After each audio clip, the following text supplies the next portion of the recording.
ویسر لی امری واحلل عقدۃ من لسانی یفقہوا قولی اما بعد۔ دیکھیے سب سے پہلی چیز تو تقوی اختیار کرنا، یہ سب سے اہم مقصد تھا، یاد رکھیے۔ اور اگر یہ مقصد ختم ہو گیا تو یاد رکھیے رمضان کا اور روزوں کا مقصد پھر انسان نے حاصل نہیں کیا، جو کہ قرآن کی عبارت و آیت ہم نے دیکھی تھی، جو کہ آیت نمبر 183 سورہ بقرہ کی تھی،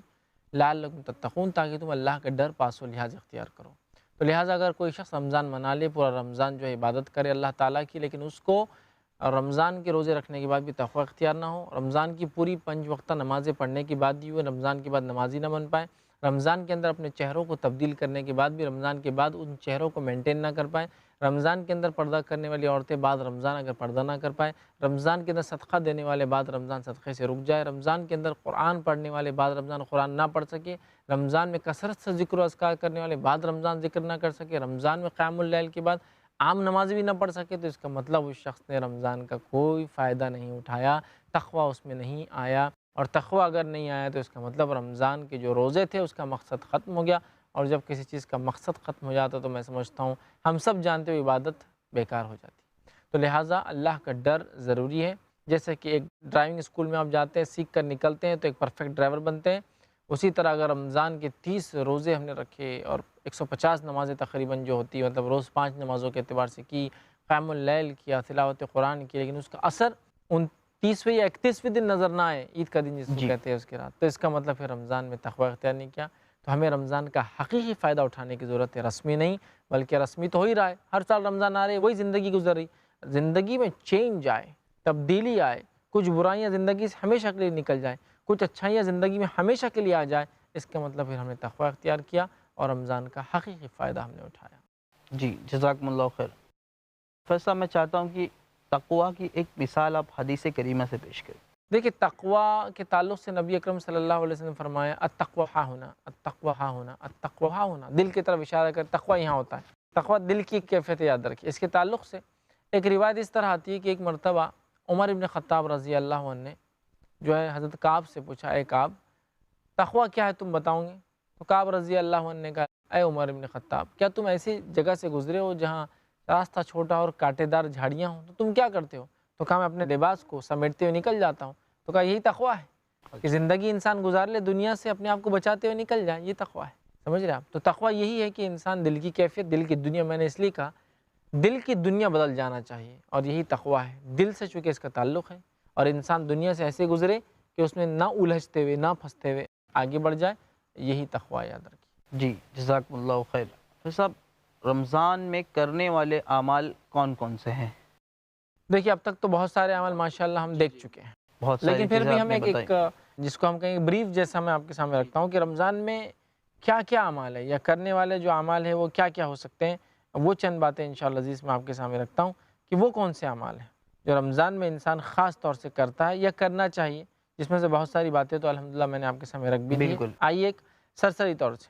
تو رمضان میں کرنے والے اعمال میں سب سے پہلا روزہ، بالکل۔ اس کے بعد اللہ نے طاقت استاد دی تو عمرہ کرے، جی دیکھیں حج کے برابر ثواب ہے۔ تیسرا اعمال صالحہ میں اضافہ کریں، جی نیک اعمال میں جو کچھ بھی ہو سکتا ہے، مطلب جو بھی اعمال آپ کرتے ہیں اس میں اضافہ کیجیے، صدقات ہو گیا، خیرات ہو گیا، لین دین کا معاملہ ہو گیا، کپڑا کسی کو دلائیے، کھانا کھلائیے، افطار کو بلائیے، غریب غرباؤں کو خاص طور سے یاد رکھیے، ورنہ لوگ عموماً مالداروں کو بلاتے افطار میں، اپنے غریب غرباؤں کے لیے انتظام کیجیے، سحر کا انتظام کیجیے، نیکی میں جو ہو سکتا عمل صالحہ میں اضافہ۔ جی چوتھی چیز صدقات اور خیرات میں مخصوص اضافہ، اس لیے کہ نبی اکرم صلی اللہ علیہ وسلم کے تعلق سے آتا ہے کہ آپ رمضان میں عام دنوں کے مقابلے میں زیادہ صدقہ کرتے، اتنا زیادہ صدقہ کرتے جیسا تیز ہواؤں کا چلنا، جی جب تیز ہوا چلتی ہے تو آپ ڈفرینس محسوس کرتے نا، ایٹماسفیئر، ارے آج ہوا تیز ہے، اتنا زیادہ آپ صلی اللہ علیہ وسلم صدقہ کرتے تھے رمضان میں۔ تو صدقے کا اہتمام کیجیے، صدقات اور خیرات جس کو بولیں گے۔ پانچویں توبہ اور استغفار کی کثرت، کیونکہ رمضان پا کر اپنی مغفرت نہ کرانے والے پر ہلاکت ہے، بالکل۔ جو روایت ہم نے دیکھی۔ توبہ اور استغفار کثرت سے، توبہ مطلب اپنے گناہوں سے رجوع کرنا، استغفار اس توبہ کی قبولیت کے لیے جو اعمال انسان کرتا ہے یا عمل کرتا ہے اس کو استغفار کہتے ہیں۔ توبہ وہ عمل ہے جو اللہ سے رجوع کی بات کرتا ہے، استغفار وہ تسبیح ہے جس کو پڑھ کر اپنے گناہوں سے وہ توبہ کرتا ہے، ٹھیک ہے؟ تو توبہ اور استغفار کی کثرت۔ چھٹی چیز تلاوت قرآن کی کثرت، جس کی تفصیلات ہم نے دیکھی۔ ساتویں چیز قیام اللیل کا اہتمام، رات کی نماز کا، اس لیے کہ جس نے رمضان میں قیام کیا ایمان اور اس نیت سے کہ اللہ اجر دے گا، غفر لہ ما تقدمت من ذنب، پچھلے گناہ معاف ہو جاتے ہیں۔ اسی طرح 8ویں چیز لیلۃ القدر کا پانا، ٹھیک ہے۔ اسی طرح 9ویں چیز لیلۃ القدر میں قیام کرنا، چونکہ لیلۃ القدر کی قیام کا بھی ثواب کیا، پچھلے گناہ معاف ہو جاتے ہیں، بالکل بالکل ٹھیک ہے۔ تو لیلۃ القدر کا پانا، اس میں عبادت کرنا، لیلۃ القدر میں قیام کرنا خاص طور سے، اس کی بھی بڑی فضیلت ہے۔ اسی طرح 10ویں چیز اعتکاف کا کرنا، رمضان میں 10 دن کا اعتکاف نبی اکرم صلی اللہ علیہ وسلم کی سنت موقدہ ہے، 10 نہ ہو سکے جتنا ہو سکے اعتکاف کریں، اعتکاف کا کرنا۔ 11ویں چیز